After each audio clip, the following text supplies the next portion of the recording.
Welcome to the Wellbeing Room. In today's episode, I'm super happy to have with me Gregory Vahanian, who is a transformational life coach. Gregory and I met through our mutual friend, George Cow, and Gregory helps individuals, couples, and groups enjoy a more healing and empowered orientation to life. He often supports folks in transcending inner obstacles and bringing heartfelt projects into successful completion. Gregory has been happily married for over 20 years, and his family and his coaching practice are the primary focus of his life. It's lovely to have you here with us today, Gregory. Welcome to the Wellbeing Room. Thank you, Leah. Thank you so much. You're It's a, welcome. it's a treat to see you. Yeah. Yeah, it's lovely to catch up. So, I'm actually really excited as well because today we're talking about your book that you have self published, and it's due out next week, I believe. But depending on when you're listening or watching this podcast, it's probably already out. Yeah, I'd like to just start with talking a little bit about, what led you to work on this book, why you think it's an important and invaluable tool for people. And yeah, so it's called, tell us what it's called, tell us a bit about it. I'll let you take it Sure. away. Sure. It's called Accessing the Wisdom of the Heart, and with a subtitle, Reflections on Awakening. And it's really, exactly what it is. My reflections on my own awakening process.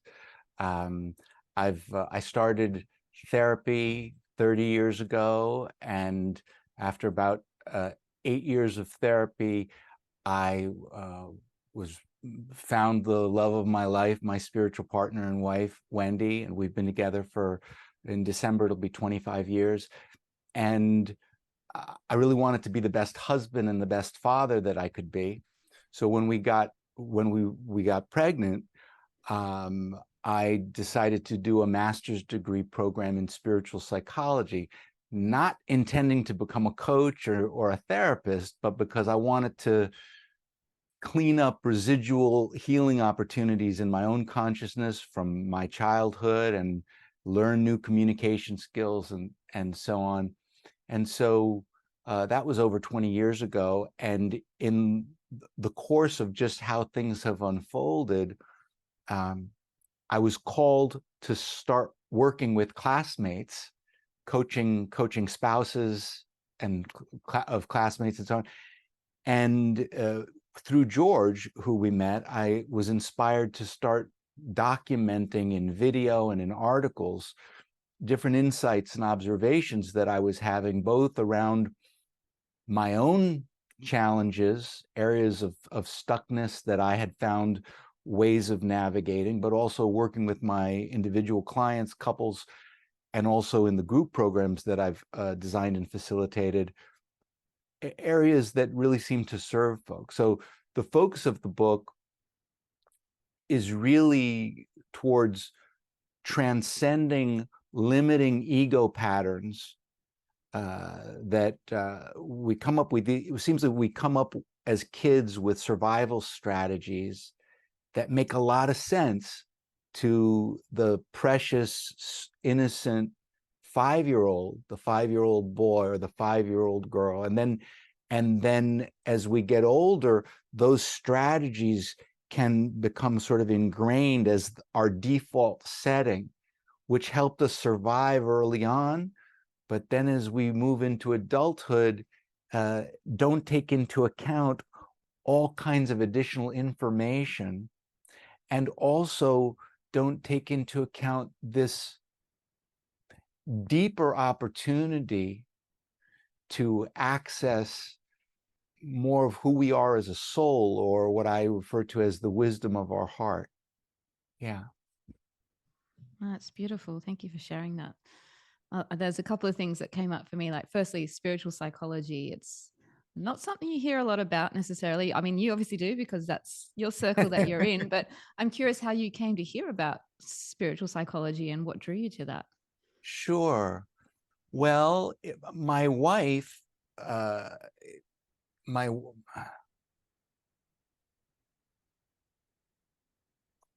my wife is a miracle. She's just extraordinary I wasn't anticipating getting so moved, but such is the nature of life. So my wife is really miraculous. And when we were first together, this is kind of was the step through some of what she taught me that led me to University of Santa Monica with doctors Ron and Mary Hulnick, who are both therapists and pioneers in the field of spiritual psychology. They also were hosting a series of workshops, of seminars. And my wife had grown up in a community, a spiritual community, since she was 11, where she had learned some strategies for making peace with inner disturbance. And she modeled it for me for over a year during our first year or two together, where I would see these little flickers of, oh, she's triggered. Like something just happened that disturbed her peace.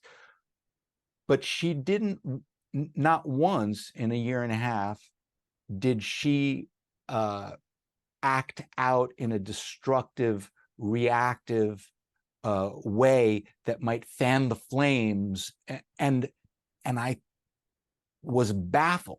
You know, I grew up, both my parents were therapists, and I grew up with a sort of orientation in terms of therapy and communication that when there's challenges, we have to talk things out and talk things through, even if it's a little difficult. And that's stuff fine. That can be very helpful.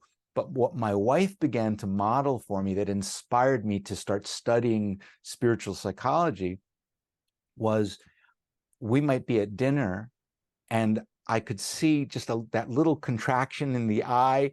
And rather than saying, what are you talking about? What the hell? Or some variation of, escalating, she would very calmly say, I'll be back in a second, or I'll be back in a few minutes. And she'd get up, she'd leave, she'd come back within a few minutes, and she would be neutral. She would be at peace. Yeah. And I would, with my background, say, do you need to talk? Or is there something do we need to like? And she goes, no, I'm good. And she wasn't saying, no, I'm good, while biting her tongue. She meant she was good, and I could see it. So after about 6 months or a year, I said, what do you do when like, what do you know that I don't know? Because it's inspiring and mystifying to me. I've never met anyone who does something like that. Yeah. And she says, well, there's a few different things, but one of the things that I do is I work with self-forgiveness. And I said, self-forgiveness, like I'd heard about forgiveness my whole life, and I understand different traditions have some approach towards forgiveness, but self-forgiveness, and excuse me, she went on to describe, she quoted her spiritual teacher, and she said how he observes that peace is the cessation of againstness. Peace is the cessation, the ceasing of againstness. And I thought to myself, wow, that is so like elegantly stated. But what does that mean in terms of forgiveness? And she said, well, when we judge ourselves, when we place a condemnation, where we have a negative energy, againstness about ourselves, about a situation, circumstances, about someone else, or even about the universe or God. Implicit in that is there's going to be disturbance because we are at odds with reality, the reality of whatever has happened. And to that extent, our peace, our innate peace and well-being will be disturbed. And so then she began to introduce me to how one can identify the specific judgments that one is placing in these different areas, and then begin to dissolve them. and Yeah. it changed my world. Mm. And I mention this because it's fundamental to spiritual psychology. It's one of the sort of cornerstone tools Mm. that is taught at the very beginning of a spiritual psychology program, and life changing for me and for the thousands who either have gone through that program or have been introduced to these practices. Mm. Yeah, thank you for sharing that. And I do remember in your book, because I read that chapter, Okay. you share that story about your wife, and Oh, yeah, thanks. and I found that really interesting. So thank you for Thanks. illuminating us with that. Sure. Yeah, yeah. So it's a very interesting area of study. It's something I never really heard about until I met you. This idea of spiritual psychology. So yeah, thank you for opening my mind and world up to that. But I actually want to ask you also on a related topic, of course, is you in your book you mentioned this idea of Earth School and the soul's curriculum. And so I was just wondering if you could share a bit about that idea or that concept a bit more for the listeners and viewers as to what you mean by Earth School, and what is the soul's curriculum like? I don't know. Tell us a Sure. bit more. Yeah. Sure.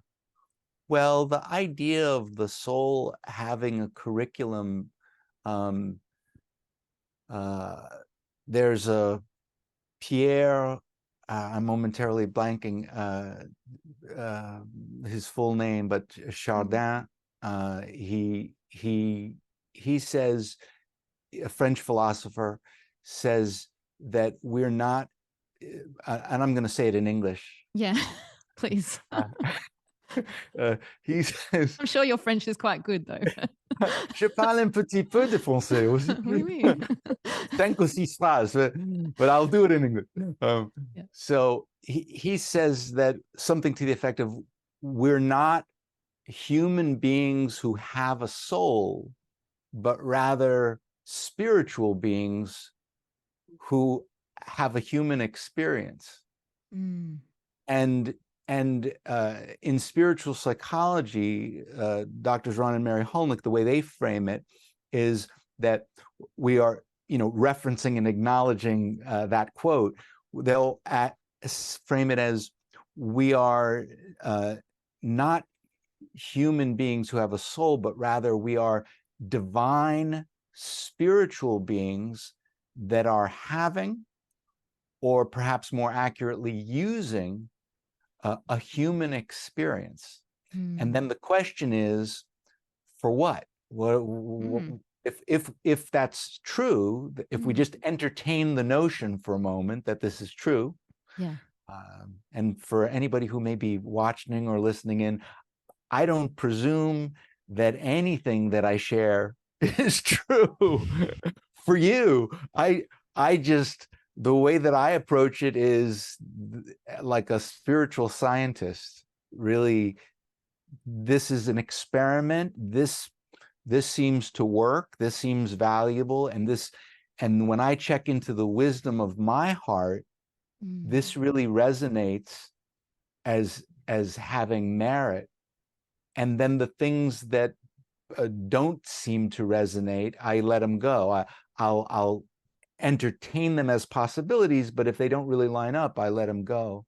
And I Mm. just want to take the moment to say, for anybody who may be listening, with my book, with my coaching, with this podcast, I would invite everyone to do the same, to sort of take what works for you, take and consider what might serve, and that which doesn't serve, by all means, just let it go. So what are we talking about?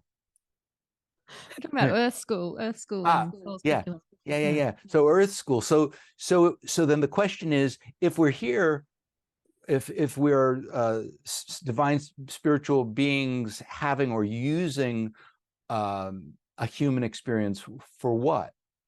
And so the short answer would be, from me, would be awakening.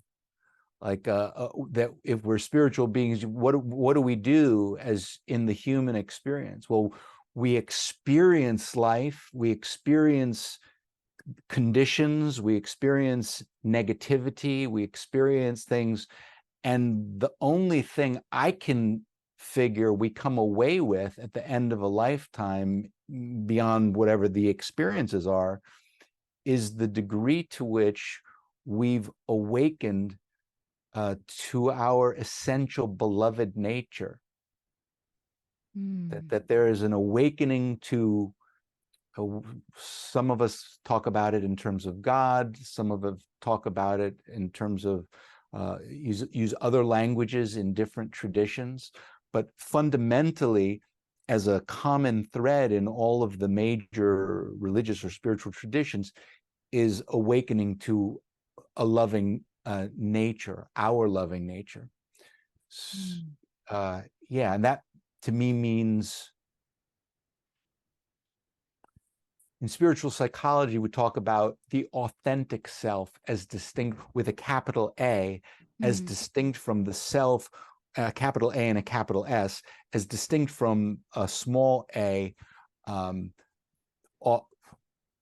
distinction being, there is the self with a small s, which is more about the personality, which can be like, it's a little reductive, but our ego patterns, anything on the mental, our beliefs, our ideation, our interpretations, our judgments, and then the emotional level, all of those things that accompany the mental level, that follow as a physiologic response.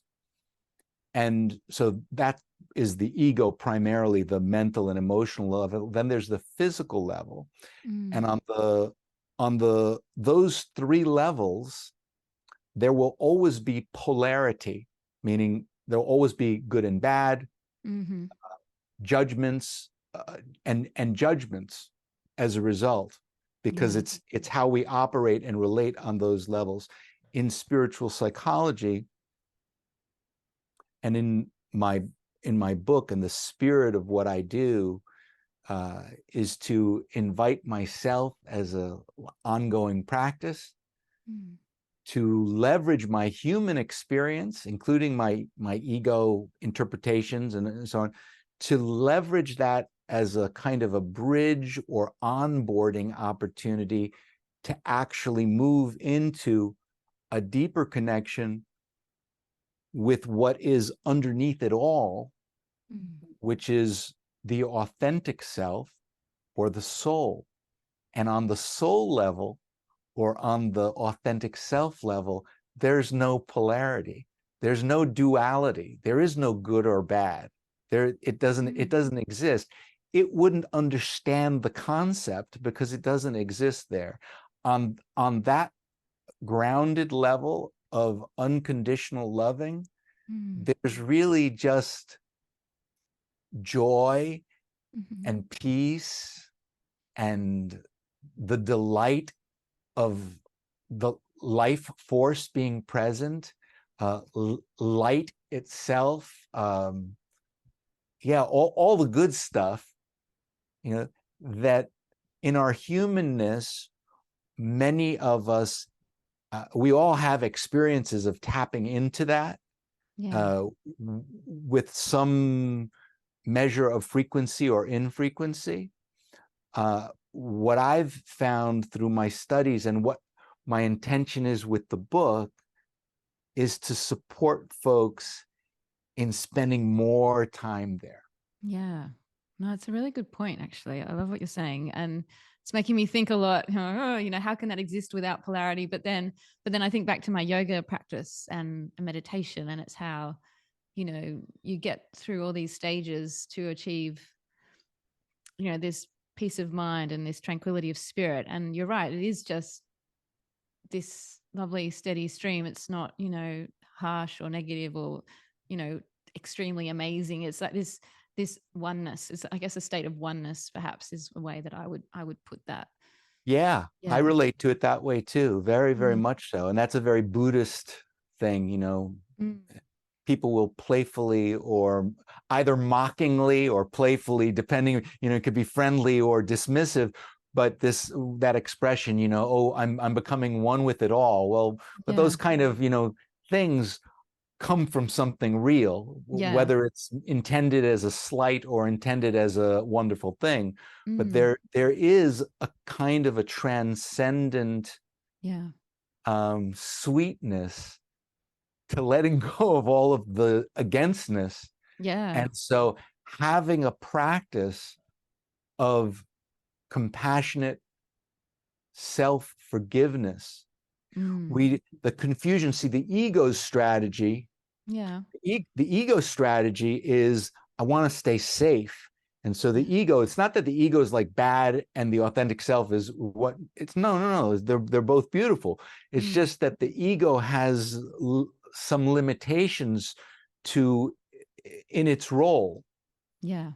And oftentimes I have a chapter in the book that's, I believe, is called something to the effect. It's good if, as the author, I should know what it's called. You've I got think quite a it's few called, chapters there. it's called, yeah, I believe it's called the mind bows to the wisdom of the heart, or Mm. the ego or the mind bows to the wisdom of the heart. And really, uh, I named it that way in part because so frequently, and wrote the chapter, because so frequently, as a strategy for survival, we can rely on our calculations and our being strategic and clever. And, oh, well, I don't want to let my heart, Mm. steer me off course because I know better, and so on. And in different ways, we can, in a way, we can get in our own way. We can block our own deeper joy, deeper peace, and really deeper connection to our inner knowing. And whether we're agnostic, deeply spiritual in however we define it, or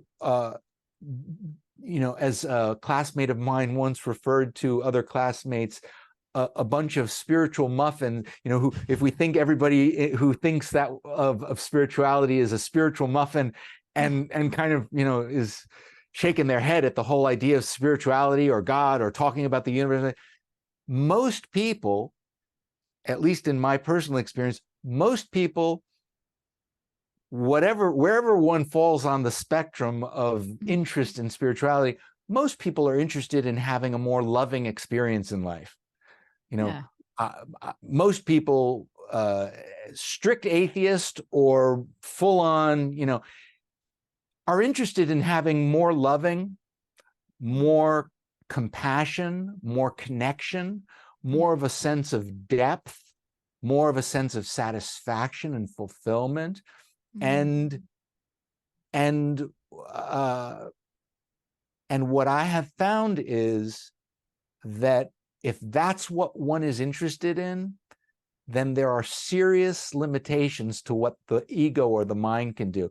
Now, Mm. the ego and the mind, if we were always just in the authentic self 100% of the time residing there, nothing would get done in the world because we would just all be blissed out. Yeah. So it's not that, again, the ego is not a bad thing. The Mm. ego, with it's part of how we're beautifully, designed and empowered to get things done in this human experience. Mm.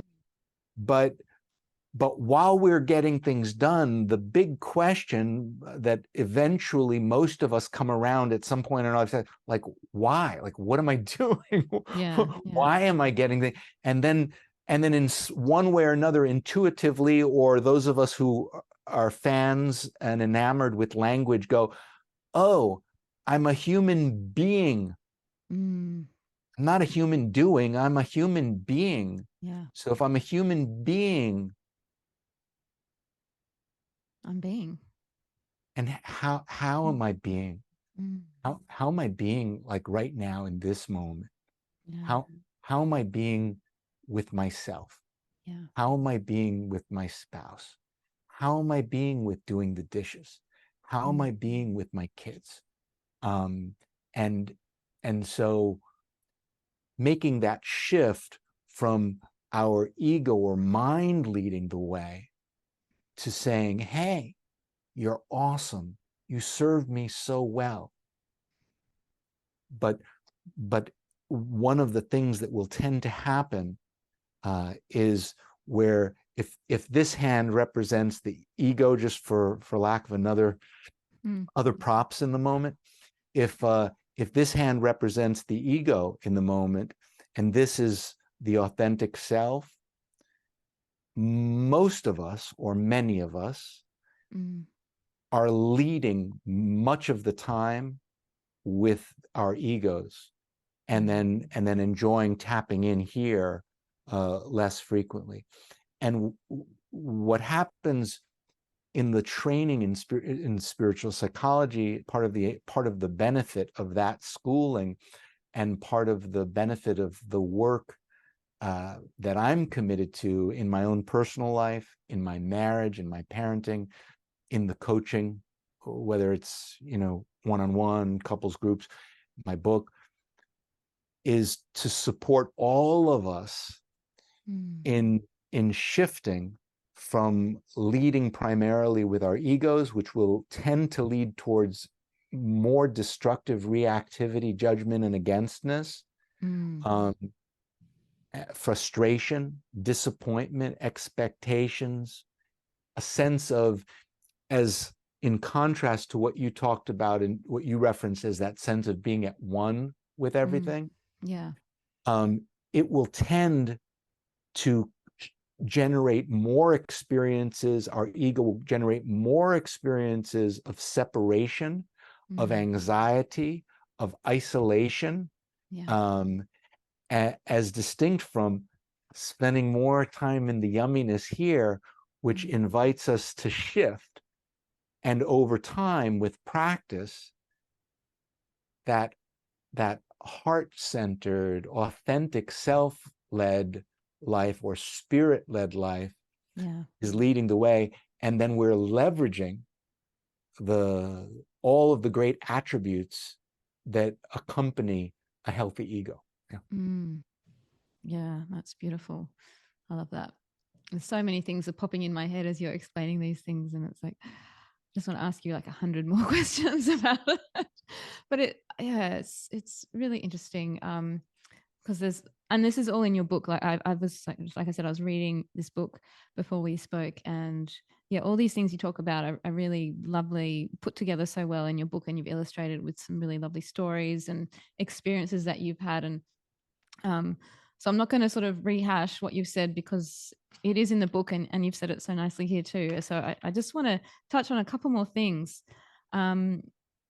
Firstly is, and this has been sort of our topic already today, but talking about, relationships and forgiveness. I think that's a lot of work that we have to do as humans, I think. And I was listening to another podcast this morning. It was an interview with a psychologist, and she was talking about how people wait for other people's forgiveness before they move forwards. Like they're holding themselves together because someone's done something wrong to them, or, and they could be waiting years basically, or, forever, because waiting for someone, this person or whatever, to, say, I'm sorry or whatever, to find this forgiveness. And it really has to come from within. So I love that you're covering this in what you're doing and teaching other people and writing about in your book. But I love, and this is actually not the first time I've seen this, is that Hawaiian healing practice, which you mention in your book. And another person I've just recently tapped into as well, they've mentioned this in their teaching as well. And I was like, well, this is a recurring theme, so let's talk about that.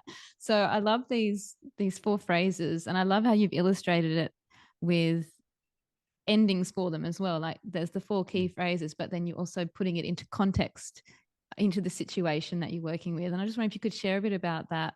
I can't pronounce it because I'm not Hawaiian, but it's got a lovely name. And maybe you can tell us a bit more about this practice. Sure.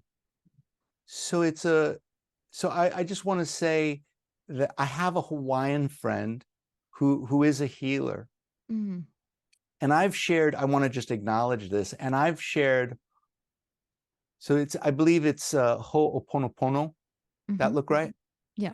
And so if you happen to be Hawaiian, and you're watching, or someone who is really well trained and versed in terms of this, this is not specifically something taught in spiritual psychology.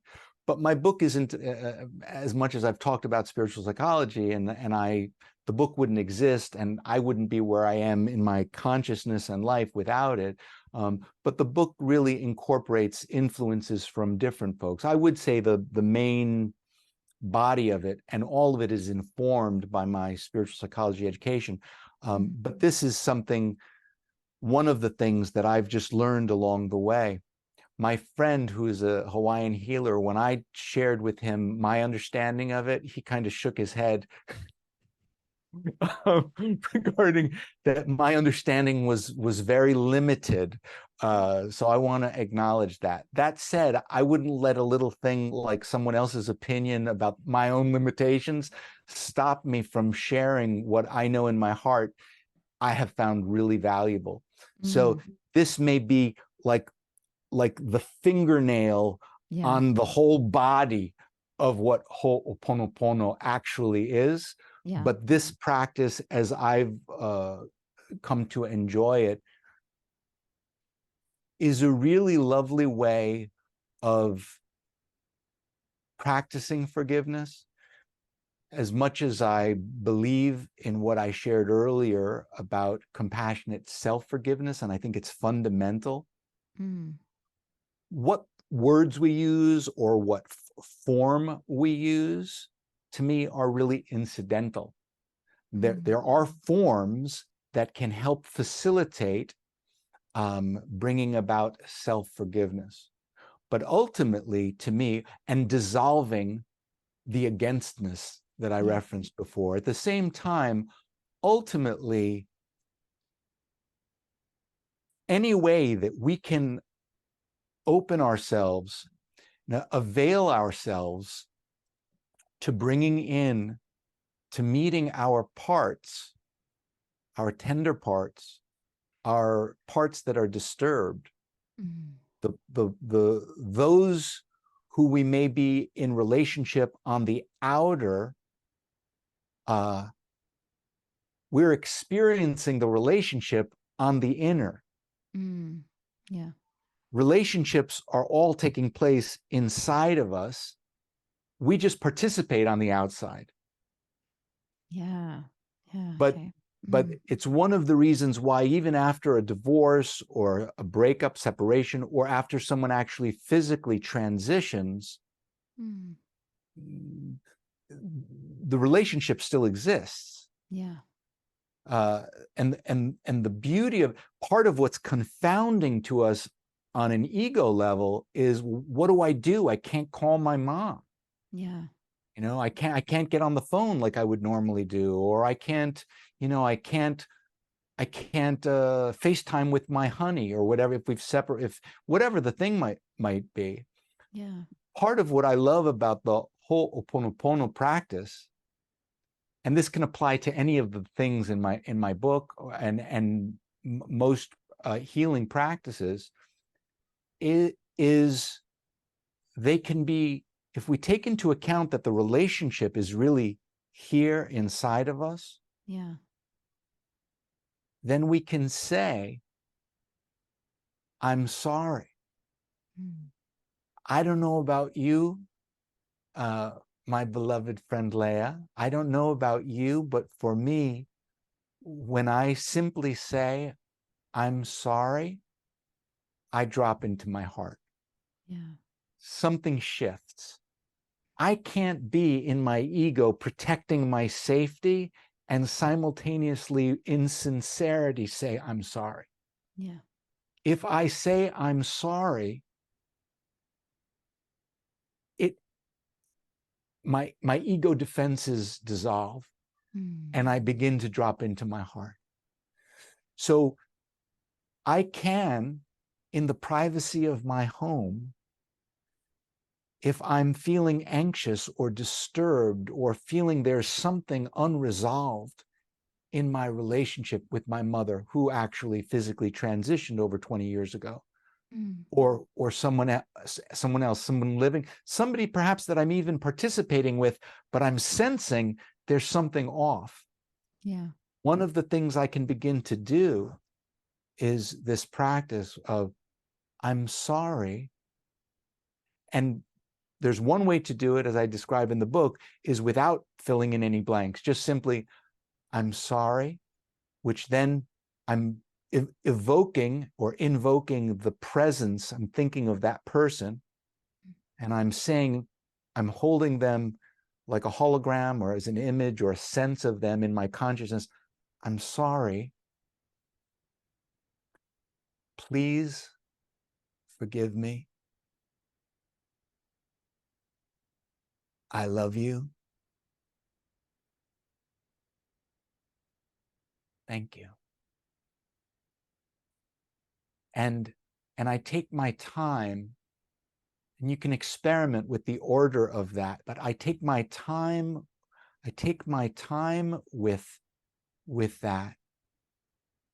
And even just saying it now, I can feel the sweetness of, Ron and Mary Hulnick, they also say, they reference, and I reference this beautiful Rumi quote. Many people know this quote, that out beyond ideas of right doing and wrong doing, there is a field.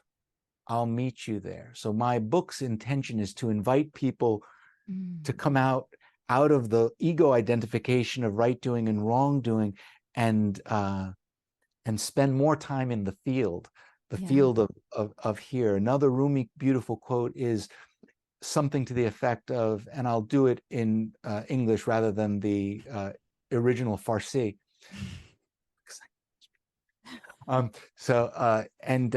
Rumi says, your task is not to search the world for love, but rather to search within and identify the barriers that you've placed against it. Then Ron and Mary Hulnick say, and then dissolve them, meaning, and then dissolve those barriers. And in this whole Ho'oponopono practice, or in the self-forgiveness practice, what we're doing by holding someone or a situation, ourself, our younger self, parent, whatever, bringing that forward and extending these phrases, it starts to welcome a kind of a cascading waterfall of loving that washes over and cleanses or dissolves the barriers or the judgments that we've placed against ourself, someone else, God, the universe, or the circumstances. In a way, as that dissolves, as that washes away, we come back into that place of loving and joy and peace. The beauty of this, and to me, is it puts less onus, and this is what my wife, this is what my beloved spiritual partner and wife models every day and inspires me so much, is she does this, and this process, what it does is it takes the onus off of depending upon another for an apology, or another for our peace and well-being, another for, and it shifts the focus so that rather than spending our time allowing our ego to lead, which 9 out of 10 times plus our ego will tell us, focus on the trigger.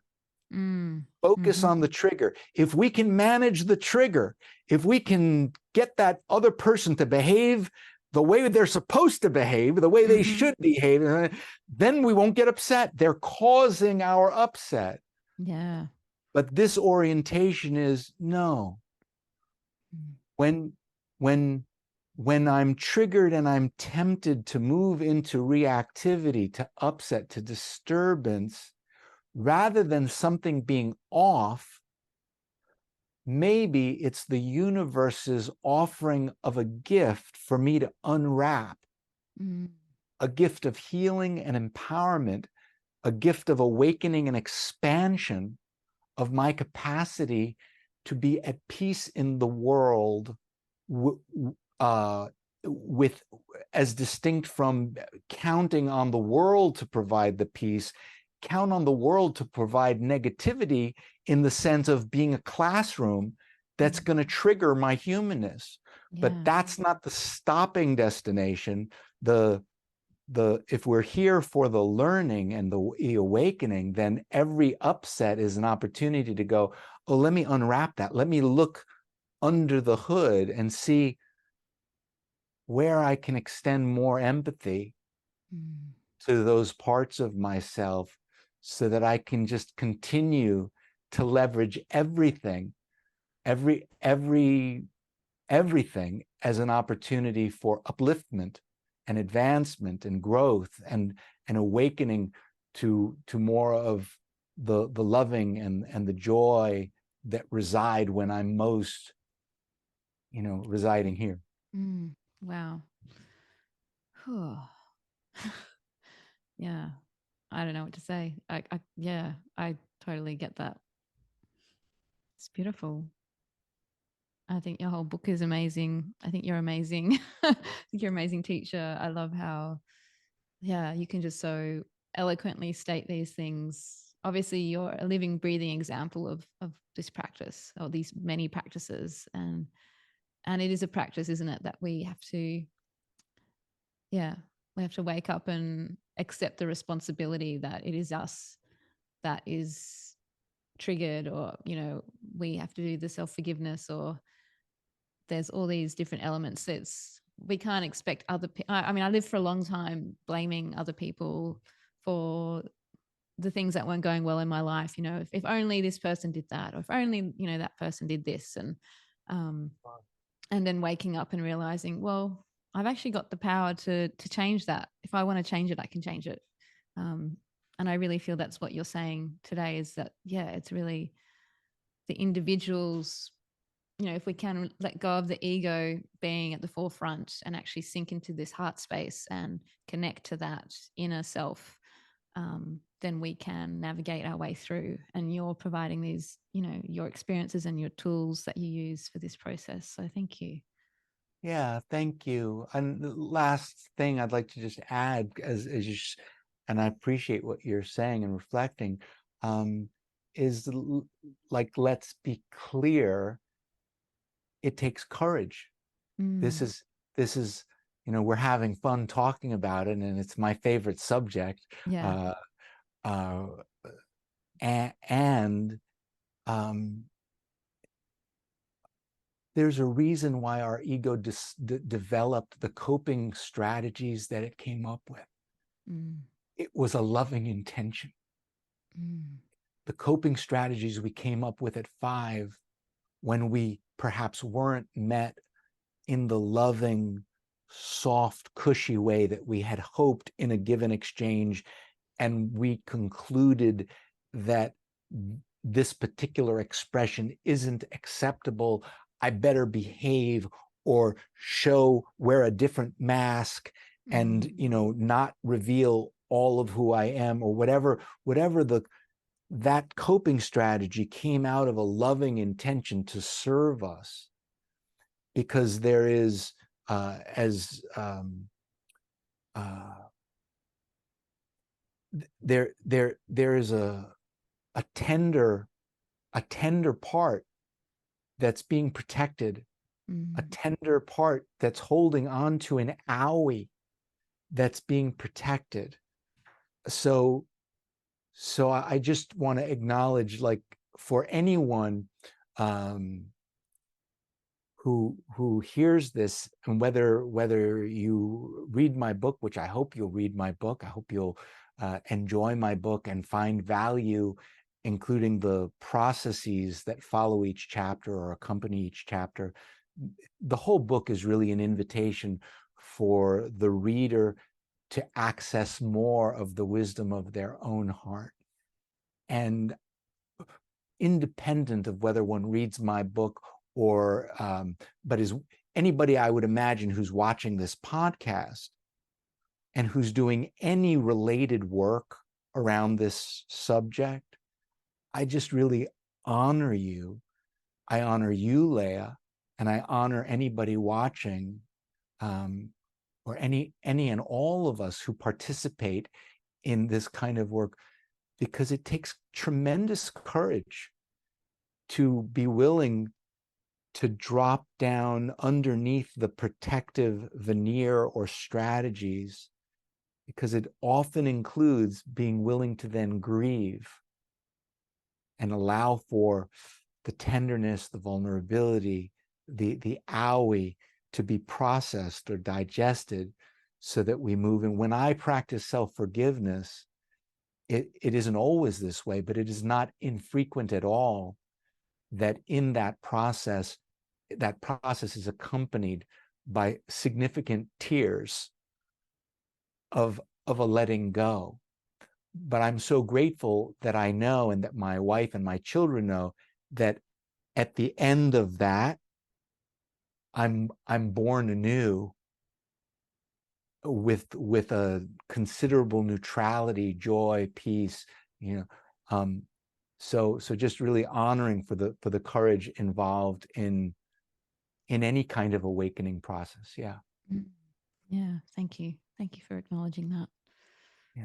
Yeah, beautiful. It's been lovely having you in the Wellbeing Room today, Gregory. I don't know, are there any final words you'd like to share with our listeners and viewers before we wrap up today? Thank you. Well, I love you. And I appreciate you, and I just always appreciate connecting. And I know that today was focused on my book and my offerings, but I want to just personally say I just appreciate you, appreciate the invitation to be here, and just, I guess my words would be a prayer of may you find gentleness in your process, whatever your path. May you be gentle with yourself and honoring of all of yourself, your humanness as well as your divinity, and blessings to you. Thank you so much. Wow. All right. So I'll put some information in the show notes to go with this podcast. If you want to get in touch with Gregory, if you want to get his book, I'll put a link there too. So please, buy a copy, read a copy, and enjoy the stories and the information and the love that Gregory shares through his writing. So thank you so much, Gregory. Really, really a joy and a pleasure to have you here today. Thank you so much. Thank you, Leah.